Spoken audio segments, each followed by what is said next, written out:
अकाल मृत्यु क्यों होती है और उसके बाद उसकी आत्मा का क्या होता है। धरती पर जिस प्राणी में जन्म लिया है उसकी मौत ही तय। यह एक ऐसा सच है जिसे बदला नहीं जा सकता। हम सभी जानते हैं कि पृथ्वी लोक में प्राणियों की संख्या इतनी है कि हर दिन किसी ना किसी की मृत्यु होती रहती है। जाहिर से बात है कि हर मनुष्य को मोक्ष प्राप्त नहीं होता।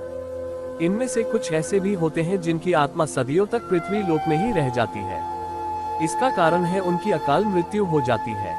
आपने कई बार देखा होगा कि आए दिन लोग सड़क दुर्घटना या फिर किसी आपदा का शिकार हो जाते हैं और अपनी जान गंवा बैठे हैं। ऐसी मौतों को धर्म शास्त्रों में अकाल मृत्यु कहा गया है।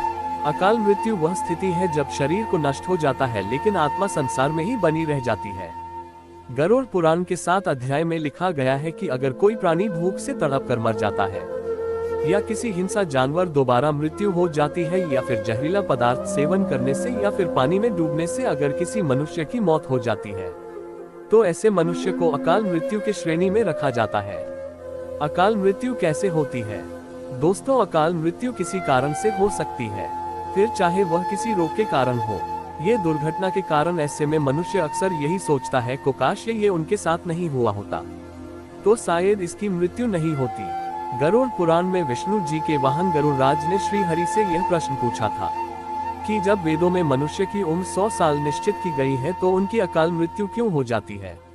इस सवाल के उत्तर में श्री हरि तर्क देते हैं कि यह सच है, वेदों में मनुष्य की उम्र 100 साल निर्धारित की गई है, परंतु इसमें दुष्कर्म को नहीं मिलाया गया है। यानी हर इंसान की मृत्यु तभी होती है जब उसके पास धर्म कार्यों के लिए शक्ति नहीं होती है या फिर उसका शरीर उसे धर्म कार्य करने की इजाजत नहीं देता।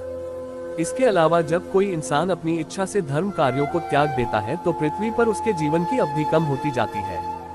देखा जाए तो हर इंसान का कर्म होता है, उसका धर्म होता है। ऐसे में इंसान की मृत्यु तब होती है जब उसके पास अपने इन कर्मों को निभाने की शक्ति या इच्छा नहीं होती। इंसान की उम्र भले ही 100 साल हो लेकिन अपने कर्मों के जरिए वह अपनी उम्र को खुद ही नष्ट करता चला जाता है। वेदों का ज्ञान न होने से मनुष्य जान ही नहीं पाता कि वह कब कुकर्म करता जाता है। अकाल मृत्यु के बाद आत्मा का क्या होता है? गरुड़ पुराने आगे विष्णु जी यह भी कहते हैं कि मनुष्य के जीवन के 7 चक्र निश्चित है।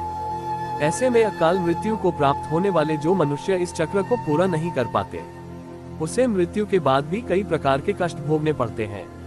दरअसल अचानक ही मृत्यु होने की वजह से मनुष्य की इच्छा कामना और तृष्णा बनी रहती है जो कभी पूरी नहीं हो पाती। ऐसे में शरीर तो नष्ट हो जाता है लेकिन आत्मा का मुंह नहीं छोड़ता। इस स्थिति में अकाल मृत्यु वाली आत्माएं अपने परिजनों ये जीवित लोगों को भ्रष्ट पहुंचती है और अपनी मनोकामनाएं पूरी करने का भी प्रयास करती है। गरुड़ पुराण में बताया गया है कि प्राकृतिक मौत से मरने वाले मनुष्य को 3, 10, 13 या 40 दिन में दूसरा शरीर प्राप्त हो जाता है, जबकि अकाल मृत्यु व्यक्ति भूत प्रेत पिशाच कुष्मांडा ब्रह्मराक्षस बेताल और छत्रपाल योनि में भटकता रहता है। उनकी आत्मा को आसानी से शांति नहीं मिलती। आपको बता दें कि अकाल मृत्यु में आत्महत्या को सबसे निचले दर्जे पर रखा जाता है। मृत्यु के कितने दिन बाद जन्म मिलता है? ग्रंथों की दृष्टि से यह एक घिनौना कृत्य है। भगवान विष्णु जी ने गरुड़ पुराण में इसे ईश्वर का निरादर और अपमान कहा है। वह कहते हैं कि आत्महत्या करने वाले मनुष्य की आत्मा पृथ्वी लोक पर तब तक भटकती रहती है जब तक कि वह प्रकृति द्वारा निर्धारित अपने जीवन चक्र को पूरा नहीं कर लेती। ऐसी आत्मा को न तो नरक लोक में जगह मिलती है और न ही स्वर्ग लोक में। ऐसी आत्मा को मरने के बाद भी सबसे कष्टदायी स्थिति से गुजरना पड़ता है। यह आत्माएं अपनी तमाम इच्छाओं की पूर्ति के लिए अंधकार में तब तक भटकती रहती है जब तक कि उनका जीवन चक्र पूरा नहीं हो जाता। आत्महत्या करने वाली आत्माओं कास्ट को तो नहीं कम किया जा सकता, लेकिन गरुड़ पुराण में अकाल मृत्यु को प्राप्त मनुष्य की आत्मा की शांति के कई मार्ग बताए गए हैं।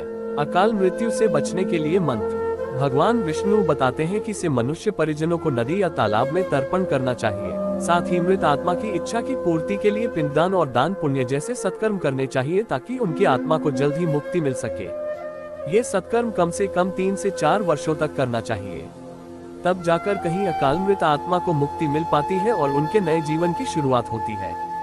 ये शरीर पंचभूतों से बना है और इसमें जीव रहता है, ना कि आत्मा। जब तक जीव है तब तक जीवन है, जब तक शरीर में जीव है तब तक सजीव है। जीव के बिना सभी निर्जीव है।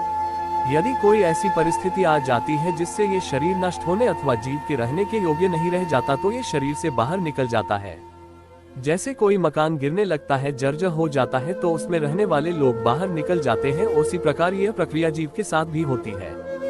सभी जीवों की आयु निर्धारित होती है। यदि कोई ऐसी परिस्थिति आ जाती है जैसे दुर्घटना, गोली लगना, आत्महत्या या हत्या, ऐसी परिस्थितियों में शरीर नष्ट हो जाता है और जीव शरीर का त्याग कर देता है। चूंकि आयु पहले से निर्धारित है और शरीर नष्ट हो गया है, ऐसी स्थिति में जीव बिना शरीर के अपनी शेष आयु को पूरा करता है। मरने वाले की आसक्ति अपने मृत्यु स्थल अथवा अपने परिवार में रहती है, जिससे वह एक स्थान पर बंध जाती है। यदि किसी व्यक्ति की आयु 70 वर्ष निर्धारित थी, यदि 32 वर्ष में मृत्यु को प्राप्त हो जाता है तो शेष आयु उसे उसी सूक्ष्म शरीर के साथ व्यतीत करनी होती है। अपनी आयु पूरी करने के बाद यमदूत उसे ले जाएंगे। उसके कर्म के अनुसार उसे अन्य योनि प्राप्त होगी, उसे इस प्रेतत्व से मुक्ति प्राप्त हो जाएगी।